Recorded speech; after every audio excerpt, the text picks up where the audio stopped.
आज चाहिँ हामी सबैभन्दा सुरुमा इम्पोर्टेन्ट क्वेसनहरू हामीले युनिट 1 र युनिट 2 को ल्याएको छौँ। अब सबैभन्दा सुरुमा के छ त इम्पोर्टेन्ट क्वेसनहरू भन्ने कुराहरू हामी थोरै डिस्कस गरौँ। वाट इज गोल डिस्प्लेसमेन्ट है, what is goal displacement, what is organisation goal, define organisation. यसमा साथसाथै वाट इज गोल सक्सेसन यो चाहिँ लेख्न छुटेछ, यो पनि हो है। जम्मा 4वटा क्वेसन चाहिँ एकदम इम्पोर्टेन्ट छ हाम्रो लागि फर्स्ट युनिटको 2 मार्क्स कोटाबाट। अब 10 मार्क्स कोटाबाट कस्तो कस्तो छ त क्वेसनहरू इम्पोर्टेन्ट भन्ने कुरा है। What is organisation, explain changing perspective of organisation एउटा यो। अर्को भनेको how goal succession take place, explain the condition responsible for a goal succession अर्को यो। अनि अर्को define organisation, explain the feature of effective organisational goal है यो। अनि अर्को लास्ट टाइममा रहेको छ explain the purpose of organisation goal गरेर हाम्रो 4वटा क्वेसनहरू चाहिँ एकदम इम्पोर्टेन्ट छ। यो चाहिँ पढ्नुपर्ने हुन्छ तपाईँहरूले। यही 4वटाबाट मात्रै पनि आउन सक्छ इक्जाममा है, एकदम इम्पोर्टेन्ट क्वेसन हो। यसको अर्थ यो होइन कि यही मात्रै पढ्नुहोस् चाहिँ भन्न खोजे होइन।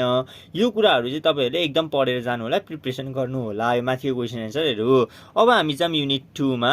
युनिट 2 मा चाहिँ हाम्रो के छ त भन्दाखेरि हाम्रो एकदम थोरै कुराहरू मात्रै रहेको छ युनिट 2 मा पनि। हाम्रो युनिट 2 मा define management, list two function of management है, यो चाहिँ 2 मार्क्स एउटामा आउन सक्ने क्वेसन। अनि अर्को यहाँ के आउन सक्छ भने हु इज अ म्यानेजर भनेर पनि आउन सक्छ 2 मार्क्सको क्वेसनमा। अब योबाट 2 मार्क्स क्वेसन आएन भने पनि 10 मार्क्सको क्वेसनमा चाहिँ कस्तो आउन सक्छ त भन्दाखेरि give the concept of management and explain the function of management एउटा यो आउन सक्छ। अर्को estate and explain the emerging challenge of management. अनि अर्को explain the emerging challenge of modern management है, एउटा मोडर्न म्यानेजमेन्ट भनेर दिन्छ, अर्को च्यालेन्जिङ अफ म्यानेजमेन्ट भनेर दिन्छ है। अब यसरी दिएको बेला तपाईँहरूले गर्नु होला, यो दुइटै इम्पोर्टेन्ट नै छ है।